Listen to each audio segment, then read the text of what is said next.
Assalamualaikum warahmatullahi wabarakatuh.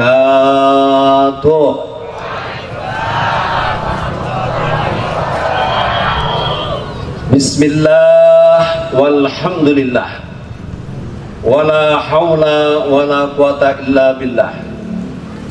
Ashhadu an la ilaha illallah wahdahu la syarikalah wa asyhadu anna Muhammadan abduhu wa rasuluhu la nabiyya ba'dah. Allahumma salli wa sallim wa barik ala sayyidina wa habibina wa syafi'ina wa maulana nabiyyina Muhammadin wa ala alihi at-tahirin at-tayyibin wa ashabihi al-murril mayamin wa man tabi'ahum bi ihsanin ila yaumiddin. Ahibail kiram, usikum jami'a wa nafsi bitaqwallah wa bita'ati Rasulillahi sallallahu alaihi wasallam. Kepada segenap para alim ulama, para habaib, para asatid, para hujjaj, tokoh masyarakat, tuan-tuan guru yang tidak saya sebutkan namanya satu persatu tanpa sedikit pun mengurangi rasa hormat dan cinta saya, dan tadi sudah disebutkan diwakili oleh Bu Lurah. Wabil khusus kepada segenap pengurus DKM Masjid Jami' At-Taufik, panitia peringatan Maulid Nabi yang sudah susah payah berupaya berusaha untuk terselenggaranya suksesnya acara pada malam hari ini. Ini dari kemarin malam sampai jam 12 paginya kerja lagi. Ini pahala yang paling besar itu di panitia, bukan di penceramah. Ibu bapak hadirin hadirat rahimakumullah, kalau saya sama Bu Lurah tidak minta maaf kalau saya di atas. Tadi ketua DKI minta maaf. Kenapa? Emang ibu-ibu harus di bawah. Iya, itu sudah sunatullah dari sonohnya. Iya, betul, cocok kan? Tidak menyalahi syariat. Ibu bapak hadirin hadirat rahimakumullah, yang pertama saya bersyukur, bergembira tadi ibu telah mendengarkan tausiah dari penceramah kita Kiai Haji Syauqi. Dulu saya ngajar beliau itu waktu di Pondok Pesantren As-Siddiqiyah sama almarhum almarhumah Kiai Haji Zainuddin MZ, yang terakhir petugas bersama di Tiga Utama memberi ceramah selama di Mekah Madinah berdua. Ini nostalgia sama Kiai Zainuddin, memang beliau waktu masih di As-Siddiqiyah. Jadi saya bersyukur Ustadz Soleh Mahmud juga dulu saya ajar waktu di As-Siddiqiyah. Jadi artinya lahirlah dari generasi. Saya masih ingat ibu bapak, ini sekedar informasi. Dulu waktu saya tugas sama Kiai Haji Zainuddin MZ, saya kamarnya sampingan. Tiba-tiba terdengar suara jeritan dari jamaah, teriak, tolong, begitu. Itu dari kamar sebelah juga. Begitu saya keluar, Kiai Zainuddin MZ keluar, ternyata ibu itu keluar dari kamarnya, dari kamar mandi telanjang. Kita kaget, loh kenapa? Ternyata ini orang kampung nggak biasa mandi dengan shower, dibukanya pakai air panas. Jadi teriak tolong, begitulah. Kita yang mau nolongin bingung. Akhirnya saya bilang ke Zainuddin MZ, itu tolongin sono, saya mau masuk. Ini intermezzo yang terakhir saya sama almarhum. Jadi tugas di Tiga Utama dulu. Jamaah rahimakumullah, selanjutnya kalau ini merupakan bentuk ibadah, mesti kita harus punya dalil. Artinya punya ilmu. Tadi sudah diberikan komentar dan penjelasan. Peringatan Maulid Nabi ini bagian dari ibadah, bukan bagian dari kegiatan yang sia-sia.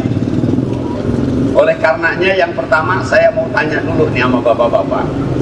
Sebetulnya induk pokok yang menjadi dasar peringatan Maulid Nabi itu siapa? Yang pertama kali mengadakan peringatan Maulid Nabi secara terbuka, umum, Itu siapa?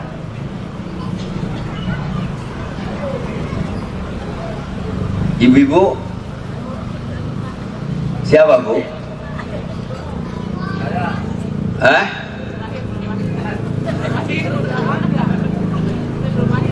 Kalau dasarnya Rasulullah ditanya, ini di hadis Bukhari ya, riwayat Abu Qatadah, su'ila Rasulullah an somi yaumul isnain. Jadi Rasulullah ditanya oleh sahabat masalah persoalan puasa hari Senin. Sahabat tanya, ya Rasulullah, kenapa kau berpuasa pada hari Senin? Kemudian Rasulullah menjawab, fihi wulidtu, karena di dalam pada hari Senin aku dilahirkan. Artinya Rasulullah sudah memperingati hari lahirnya sendiri dengan cara puasa. Tapi ini orang menolak sebagai dalil bahwa Rasulullah mengadakan acara maulid terbesar atau terbuka. Ternyata ibu bapak hadirin hadirat rahimakumullah, kalau kita buka di dalam kitab An-Najah was Surur halaman 114, musannifnya pengarangnya Syekh Abdul Hamid Al-Quds, beliau pengajar tetap di Masjidil Haram dari tahun 1960 sampai 1967. Dan kitab ini ditulis pada 1967. Di dalam kitab An-Najah was Surur, di situ dijelaskan bahwa pertama kali orang yang mengadakan acara peringatan Maulid itu secara terbuka itu Malik Mudzaffir. Kemudian saya mengacu, sengaja saya buka dan saya bawa di dalam kitab I'anatul Thalibin, ini juz 3. Ini biar ada landasan hukum. Di sini ibu bapak hadirin hadirat rahimakumullah, di dalam kitab I'anatul Thalibin itu diberikan penjelasan menarik. Kenapa? Karena ternyata yang mengadakan acara peringatan Maulid Nabi besar-besaran itu adalah Raja Al-Mudzaffar, ini terkenal dengan Abu Sa'id.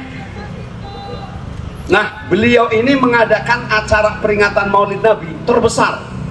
Setiap datang bulan Rabiul Awal, beliau tetap mengadakan. Dan yang menarik ibu bapak, sepanjang sejarah beliau memimpin, yang terbesar sekali di sini dikatakan ketika beliau mengadakan acara Maulid Nabi, di dalamnya man hadara simatul Mudzaffir fi ba'dil mawalid fadzakara annahu ada fihi khamsata alafa ra'si khanamin. Beliau memotong kambing sebanyak 5.000 ekor kambing dalam acara maulidnya. Yang kambing itu sebagian dimasak biasa, ada yang dibakar, ada yang disate, ada yang direndang dengan berbagai bentuk.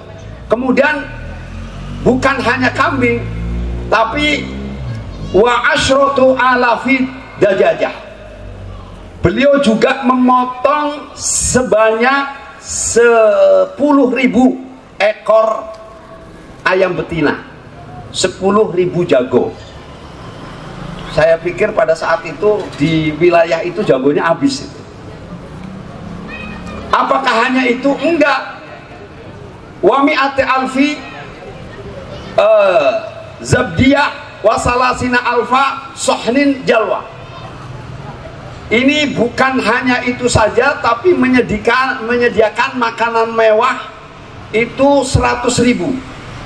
Kemudian ada buah-buahan itu 300.000. Bahkan di sini dikatakan ibu bapak hadirin hadirat rahimakumullah, semua yang hadir itu dari para ulama, ahli tafsir, ahli fikih, ahli hadis, termasuk ulama tasawuf. Semua masyarakat hadir, yang hadir semuanya dikasih pakaian. Yang ulama kasih jubah, ada yang pakai kasih imamah, ada yang dikasih gamis, Yang ibu-ibu ada yang dikasih abaya, ada yang dikasih, total biayanya ini biaya pribadi yang dikeluarkan totalnya itu 1,5 triliun. Itu biaya pribadi untuk maulid. Ini biar kita tahu ya. Ini beliau hidup di abad 10 Hijriah.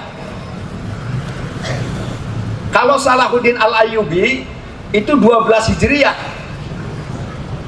Jadi ini yang pertama besar-besaran. Ibu bapak yang menarik 1,5 triliun rupiah ya. Saya kruskan. Itu biaya pribadi, tidak ada biaya yang minta. Coba kita jujur, ibu bapak, kemarin kita acara peringatan hari ulang tahun Republik Indonesia yang ke-80. Di Harjamukti ada acara lomba-lomba? Ada enggak? Ini biayanya dari kelurahan, kecamatan, atau dari gubernur? Atau iuran warga? Iuran warga. Itu Istana Negara mengadakan acara peringatan hari ulang tahun Republik Indonesia 80. Biayanya dari uang rakyat. Menterinya, anggota dewannya joget-joget. Bukan uang pribadi. Kalau kita ngadakan iuran sendiri. Sekarang saya tanya, hebatan pejabat atau hebatan rakyat? Duit sudah banyak, pakai uang rakyat lagi. Ini kita bicara real loh. Peringatan Maulid Nabi di istana kemarin ngadain nggak Pak? Bu, dengar berita nggak Istana Negara mengadakan acara Maulid? Ada. Presiden datang, emang itu duitnya presiden, wakil presiden, menteri? Kagak, uang kita. Lah kita ngadakan acara Maulid di malam, saya tanya, uang siapa? Uang warga. Ini kita bicara real loh. Yang cinta kepada Rasulullah pejabat atau kita? Presiden atau kita? Buktinya kita biaya sendiri kok. Betul? Nah, lalu apa manfaatnya? Udahlah ibu bapak hadirin hadirat rahimakumullah, sengaja di malam hari ini saya memberikan satu hujjah untuk acara peringatan Maulid biar kita mantap bahwa peringatan Maulid ini ada dalilnya. Bahkan ibu bapak mohon maaf ya, di berbagai tempat kebanyakan acara peringatan Maulid Nabi itu kalau penceramahnya monoton, bicara ilmu, yang lebih cepat pulang duluan ibu-ibu. Tapi kalau penceramahnya ngelawak, penceramahnya lucu, nggak bertahan, lebih bertahan. Nah ini mau ngaji apa mau lawak-lawakan? Ibu bapak buka di dalam kitab Fawaidul Mukhtarah halaman 222.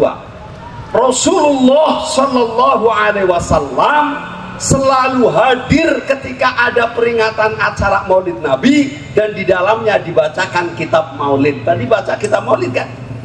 Kitab Maulid Nabi. Ini Rasulullah hadir. Oleh karenanya di dalam kitab I'anatul Talibin dianjurkan betul yang cinta sama Rasul, yang ingin dapat syafaat Rasulullah ketika datang Maulid dengan penampilan yang harum, penampilan pakaian yang bagus, yang gagah, yang cantik. Karena Rasulullah hadir sebagai ta'zim, mengagungkan Rasulullah. Jadi ini ibu bapak hadirin hadirat rahimakumullah, Rasulullah melihat datang itu sampai selesai doa. Kalau yang datang itu kemudian di tengah-tengah pulang, Rasulullah bilang, nih umatku nih yang minta syafaat model begini nih, yang ruwet nih, acara belum doa udah pulang. Ini ketua dewan nanti sampai selesai, Bu Lurah mau sampai selesai. Amin.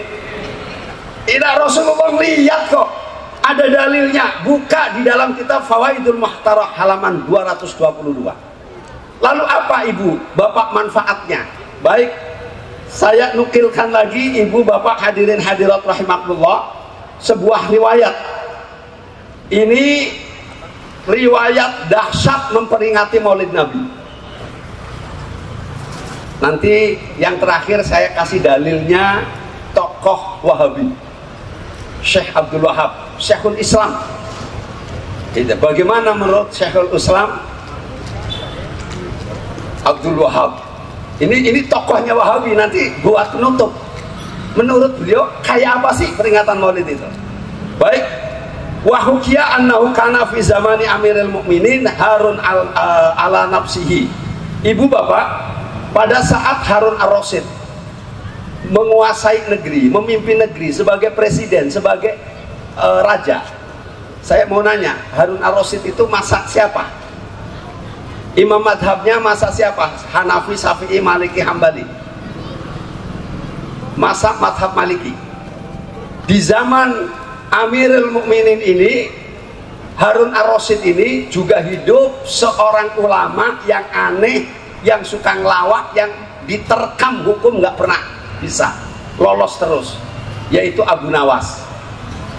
Nah, pada zaman Harun ar-Rasyid ini ada kitabnya, ini real, cetak real, nyata, dimuat di dalam kitab. Ibnu Hajar mengatakan ini kisah adalah untuk mengangkat agar umat Islam cinta betul terhadap peringatan Maulid Nabi. Si pemuda ini setiap hari kerjaannya itu pemboros, dilihat oleh masyarakat, suka maksiat, suka dosa, sehingga di masyarakat itu nggak dianggap. Tapi ada kelebihan si pemuda ini, begitu masuk bulan Rabiul Awal, ada peringatan Maulid yang dimanapun dia hadir, dan dia secara pribadi mengadakan peringatan Maulid dengan uang pribadinya, memanggil masyarakat.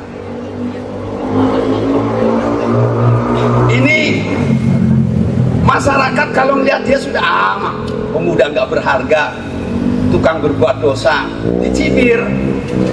Karena dianggap sampah masyarakat, si pemuda nggak marah, memang dia suka maksiat juga, dan dia pemboros, dia kerja dengan cara kerja mendapatkan uang halal, tapi dia kumpulin juga sebagian.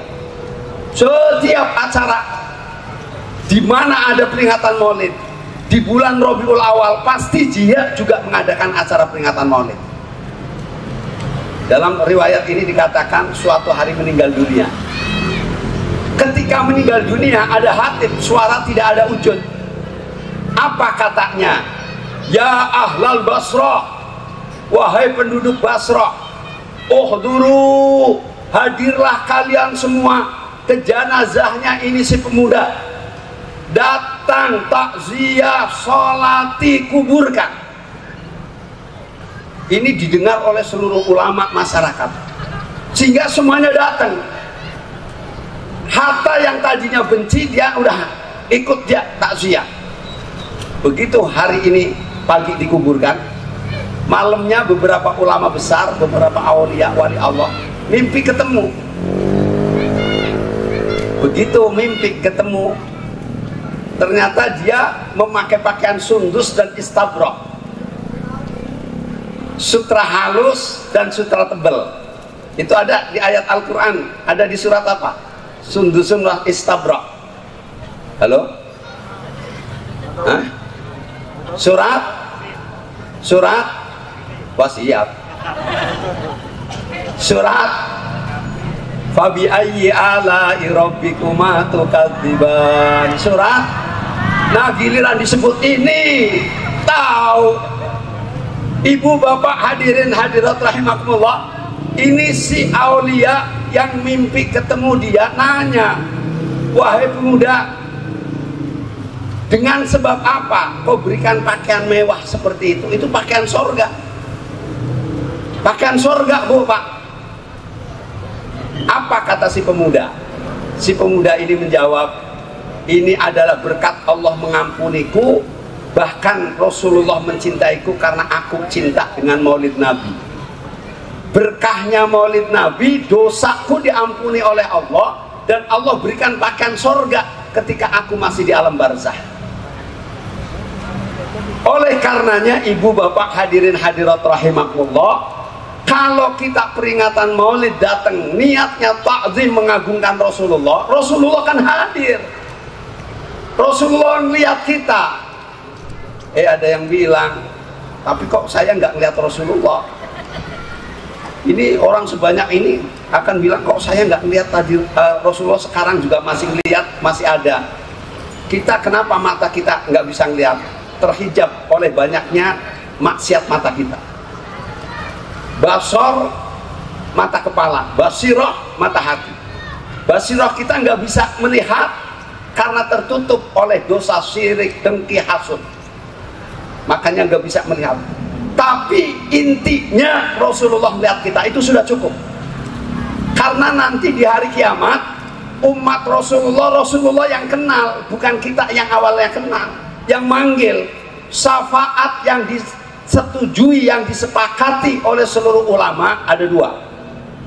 Ini syafaat yang orang dari barzakh dibangkitkan di mahsyar langsung masuk surga. Wala hisab wala iqab.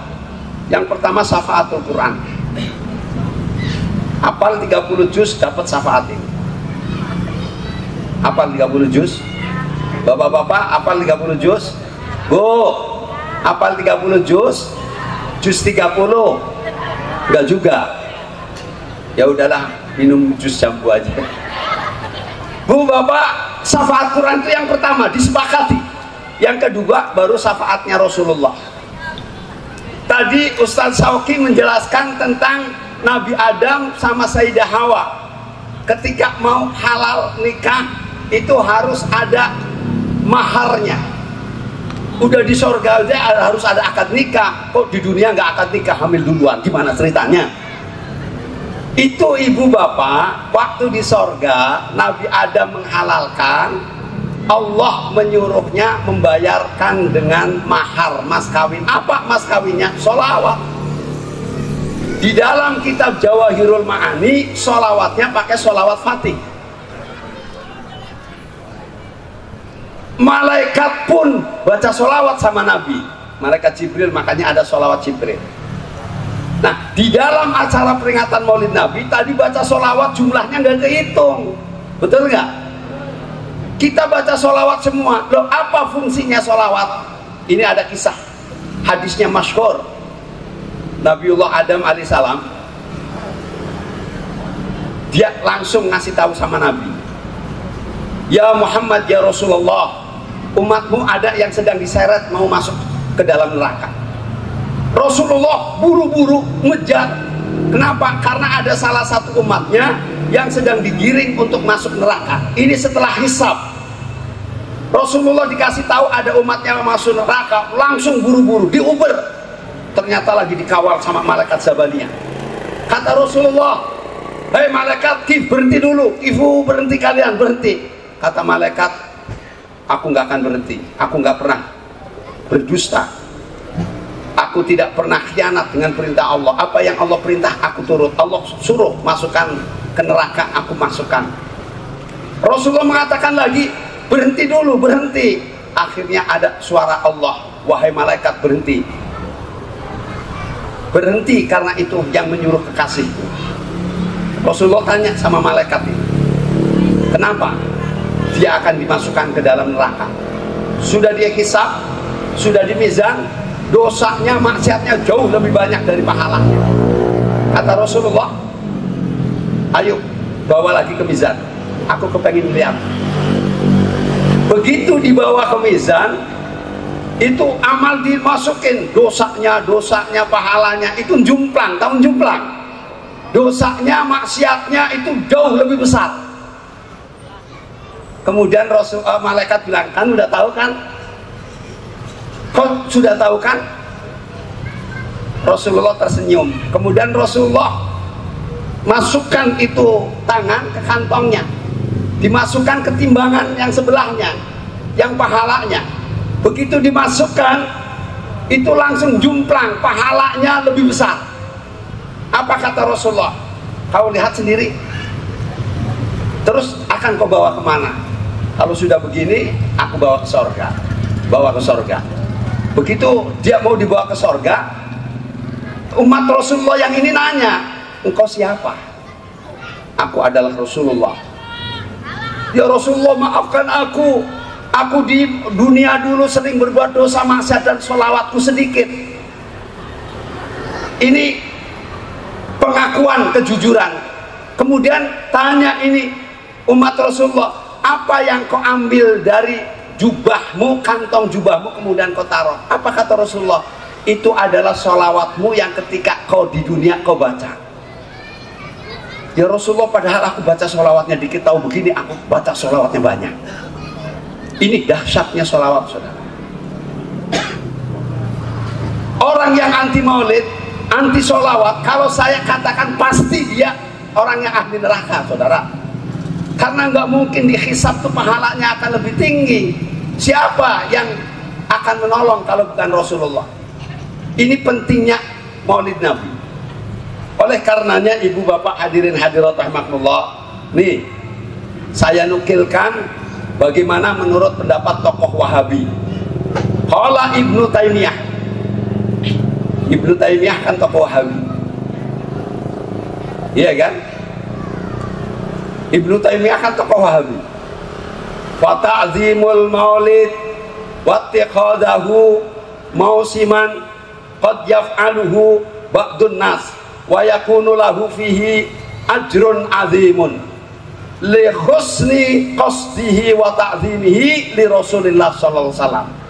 Beliau ini tokoh Wahabi, ini kitabnya ada Pak Bu, kitabnya namanya Iqtida'us Siratil Mustaqim. Ini yang nulis Ibnu Taimiyah di juz 2 halaman 123. Apa kata Ibnu Taimiyah? Beliau mengatakan mengagungkan maulid Nabi, memperingati maulid Nabi dan menjadikannya sebagai agenda tahunan itu telah dilakukan oleh sebagian orang dari dulu, dan bagi yang melaksanakan memperoleh pahala yang besar karena baiknya niat dan karena mengagungkan Nabi. Ini pendapat tokoh Wahabi. Jadi Anda mengatakan syirik, nggak ada dalil lah, tokoh ente aja mengatakan dapat pahala kok. Jadi ini penting buat keyakinan kita. Oleh karenanya ibu bapak hadirin hadirat rahimakumullah, betul, ini yang terakhir. Tadi saya udah dibisikin jam 11 selesai ya. Ini yang terakhir. Penting, apapun posisi kita, apapun jabatan kita, itu menguatkan sholawat. Puasa bisa diterima, bisa enggak. Sholat bisa dapat pahala, bisa enggak. Sodako bisa diterima, bisa enggak. Tapi untuk sholawat jumhur sepakat pasti diterima. Ini bekal kita. Mau baca sholawatnya salah kayak, mau bener, mau riya kayak, mau minta bayaran kayak, mau ikhlas kayak, semuanya diterima. Itulah hebatnya sholawat. Makanya kalau kita mau dapat syafaat Rasulullah, perbanyak baca sholawat. Sholawat yang paling pendek, sholawat Jibril. Kenapa disebut sholawat Jibril? Karena ini sholawat yang membaca malaikat Jibril. Mau pakai sholawat yang dibaca oleh Allah, bacanya sholawat Fatih. Sholawat Fatih itu Allah yang langsung baca, kemudian diberikan kepada Rasulullah secara kalamullah, sehingga sepakat ulama bahwa sholawat Fatih itu wahyu, kalamullah. Ibu bapak hadirin hadirat rahimakumullah, ada yang nanya sebaiknya baca sholat Jibril berapa kali? 100 kali. 100 kali itu nggak sampai 20 menit. Saya mau kasih ini terakhir ibu bapak, kita sepakat dan sebagian besar insya Allah kenal Kiai Haji Maimun Zubair. Mbah Mun ini wafat di bulan haji, sedang menunaikan haji dan dimakamkan di Makla. Ulama Indonesia yang dimakamkan di Makla itu hanya ada 3. Salah satunya Kiai Haji Maimun Zubair. Kiai Maimun Zubair putranya sekarang jadi ulama besar, harta kecukupan, santrinya banyak, pesantrennya ini. Bahkan mohon maaf, itu beliau dari dulu sampai anaknya sekarang itu pesantrennya murni, bangun dengan biaya sendiri, swadaya, nggak ada sumbangan dari pemerintah. Bukan anti pemerintah, tapi ingin membantu pemerintah untuk nyumbang yang lain aja, pesantren lain, dia mandiri. Ada salah satu santrinya nanya, yang santrinya udah selesai, dia bikin pesantren, penasaran, saya mau nanya amalan. Mbah Yai, amalan panjenengan itu apa? Kok santrinya banyak, pondok pesantrennya dibangun mewah tanpa harus minta-minta ke pemerintah, bahkan anak-anaknya soleh. Beliau mengatakan, saya tidak pernah meninggalkan membaca sholawat Jibril 100 kali.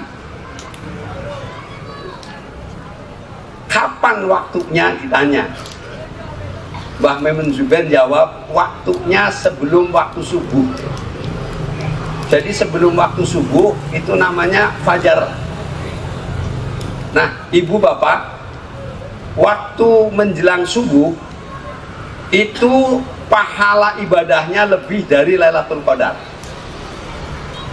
Kenapa? Lailatul Qadar itu malaikat yang turun, sementara waktu fajar Rasulullah yang turun. Mana ada malaikat bisa ngimbangin Rasulullah. Jadi sebelum subuh kita sudah bangun. Katakanlah kalau sekarang bangun jam 4, mandi ke masjid. Jadi nunggu waktu subuhnya di masjid, ke Masjid At-Taufik. Nah, kita sholat tahiyatul masjid, masih ada sholat tahajud. Kemudian kita baca sholat Jibril, kira-kira selesainya itu pas subuh. Sallallahu ala Muhammad, sallallahu ala Muhammad, sallallahu ala Muhammad. Itu kan sholat Jibril. Sholawat yang paling pendek. Kata orang Betawi, sholawat buntung. Kenapa orang Betawi bilangnya sholat buntung? Kagak ada Sayyidina, kagak ada wa ala ali. Pendek bener. Tapi Masya Allah manfaatnya. Itu Kiai Haji Maimun Zubair membuktikan, saudara. Dan akhirnya santrinya yang sudah punya pesantren ngikutin. Ibu bapak kalau mau ngikutin, ini sholawat paling ringan. Ini belum bicara tentang akhirat, nanti kita timbangannya akan ditambahin dengan sholawat. Insya Allah kita malam hari ini kumpul semua. Rasulullah lihat dan jaminan di dalam kitab I'anatul Talibin yang hadir memperingati Maulid Nabi, wafatnya dijamin iman Islam, meninggalnya husnul khotimah, dan akan mendapat syafaat Rasulullah. Segala kesulitannya Allah akan lapangkan, dan semua hajatnya akan mudah untuk tercapai. Itu sholawat. Jadi kalau sholawat Jibril saja itu kita lakukan insya Allah. Saya bilang kalau Pak Bu Lurah kepengen jadi camat, ya sholawat Jibrilnya jangan ditinggal. Iya, insya Allah cepet jadi camatnya. Ya sekcam dulu lah begitu, nanti camat. Iya. Kalau mau jadi anggota dewan tinggal lapor aja sama ketua anggota dewan. Ya. Jadi sholawat Jibril berapa kali? 100 kali. Kalau saya, ibu bapak, kemarin waktu acara peringatan Maulid Nabi di saya punya pesantren di Ciputat, itu mulai habis sholat isya selesai jam 2:30. Jam 2:30 baru selesai. Kenapa? Karena mengamalkan sholawat Fatih 489. Baca sholawat Fatih bareng-bareng 489 kali. Enggak pulang, bareng-bareng. Kenapa? Itu jaminannya totalitas. Bahkan ada salah satu jamaah yang dia itu ngomong, Syekh, bener Syekh, saya nggak tidur. Dan saya pas saya selesai, ya kita selesai. Cuma saya penasaran, saya mohon maaf, yang ini boleh percaya, boleh enggak ya?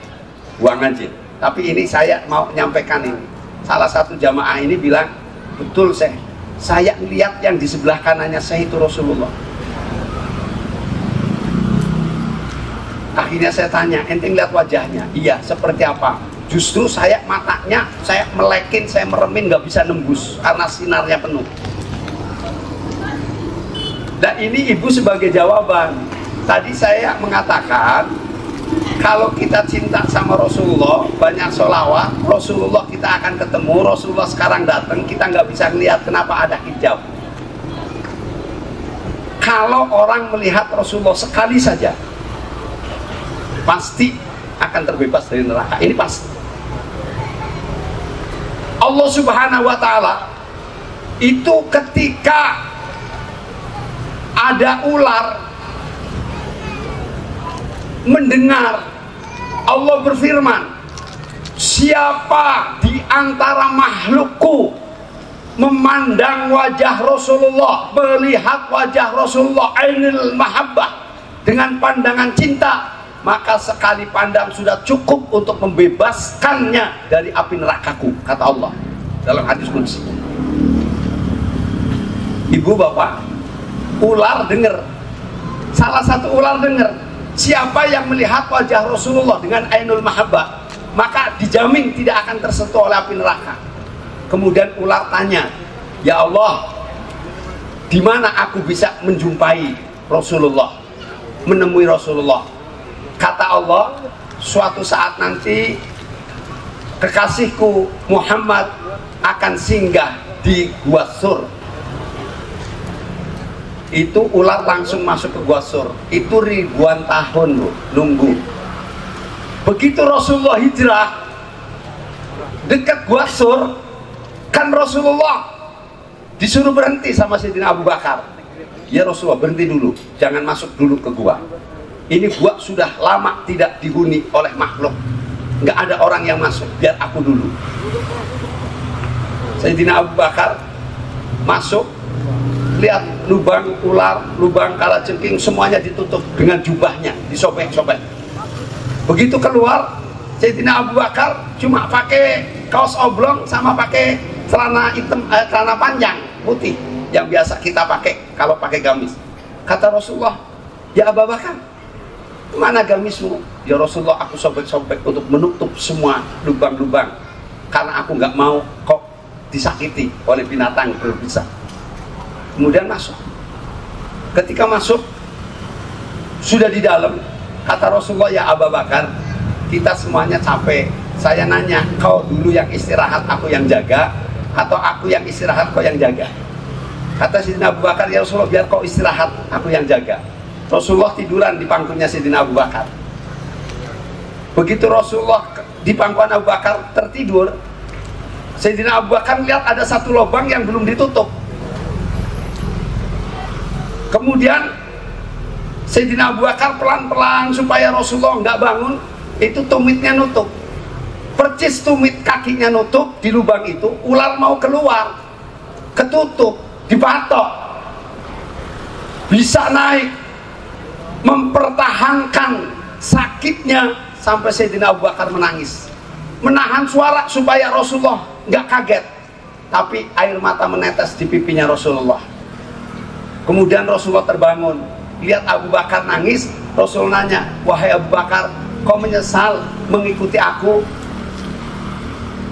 Enggak ya Rasulullah, demi Allah aku tidak pernah menyesal. Tapi kenapa kau menangis? Ya Rasulullah, kakiku dipatok sama ular. Bisa sudah naik ya Rasulullah, aku nggak kuat lagi. Maka kata Rasulullah, angkat kakimu. Ularnya nongol. Kata Rasulullah ke ular, hei ular, demi Allah, darah daging rambutnya Abu Bakar haram untuk kau makan. Kata ular, ya Rasulullah, aku nggak peduli. Aku kepengin melihat wajahmu. Sudah ribuan tahun aku nunggu di sini ya Rasulullah. Begitu aku mau melihat wajahmu, ini lubang ditutup, aku patok. Aku sudah ribuan tahun aku ingin memandang wajahmu dengan pandangan cinta ainul mahabbah. Karena aku mendengar Allah berfirman, siapa yang memandang wajahmu dengan ainul mahabbah, pandangan cinta, maka cukup sekali pandangan untuk membebaskan api nerakanya Allah. Maka aku tunggu ribuan tahun di sini. Tiba-tiba kakinya Abu Bakar nutup, makanya aku patok ya Rasulullah. Apa kata Rasulullah? Sekarang wahai ular, pandanglah aku. Pandanglah aku wahai ular, sepuasmu. Akhirnya ular memandang, setelah puas ular masuk lagi. Kemudian Rasulullah mengatakan, ya Abu Bakar, mana yang digigit? Rasulullah ludahin, sekali ludahin sehat. Ini cinta. Ular menunggu Rasulullah sampai ribuan tahun. Nah, ibu bapak, ini yang tadi saya sampaikan, ada yang bilang orang yang melihat wajah Rasulullah dijamin terbebas dari siksa api neraka. Itu Abu Jahal kan lihat Rasulullah, Abu Lahab kan lihat Rasulullah. Kata siapa?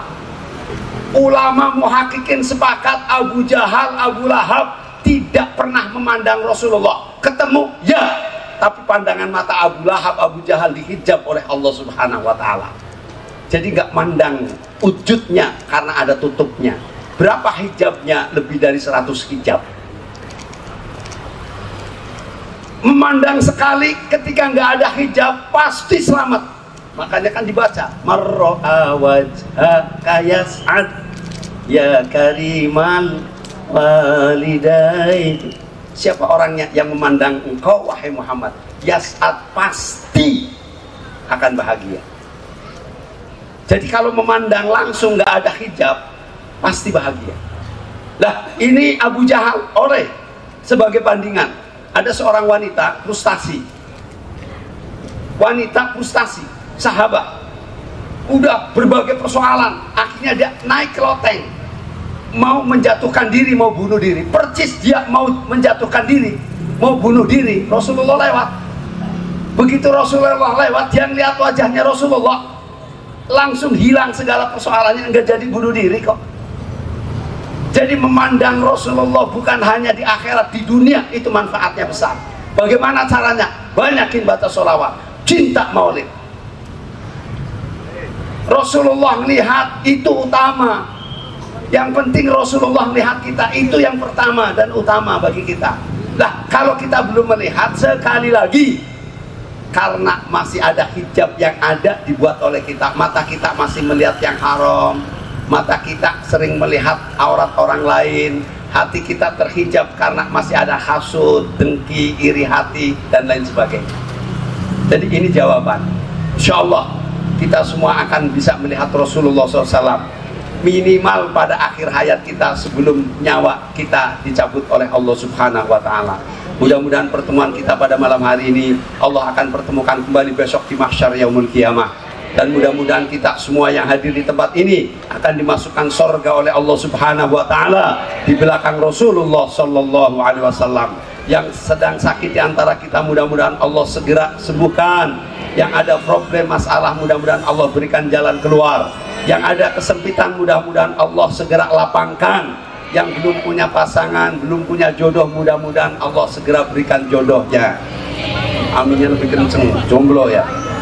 Mudah-mudahan kita semua iman Islamnya dikuatkan oleh Allah, rizkinya diberkahi oleh Allah, keluarga kita dijadikan keluarga yang sakinah, mawaddah, warahmah, rizki kita dijadikan rizki yang halalan thayyiban, rizki kita melimpah ruah tanpa susah payah, dan kita semuanya bisa haji di Makkahul Mukarramah. Rabbana taqabbal minna innaka antas sami'un alim wa tub alaina innaka antat tawwabur rahim. Allahumma rabbana taqabbal minna du'aana wa la taqta' rajana bihaqqi Allahumma shalli ala sayyidina Muhammadin al-Fatih lima uhlika wal khatimi lima sabaq nasirul haqqi bil haqq wal hadi ila siratikal mustaqim wa ala alihi haqqa qadrihi wa miqdarihil azim. Salatan taftahu lana biha abwabar ridha wat taysir wa tuhliku biha anna abwabasy syarri wa ta'sir wa takunu lana biha waliyyan wa nasira. Anta waliyuna fa ni'mal maula wa ni'man nasir wala haula wala quwata illa billahil aliyyil azim.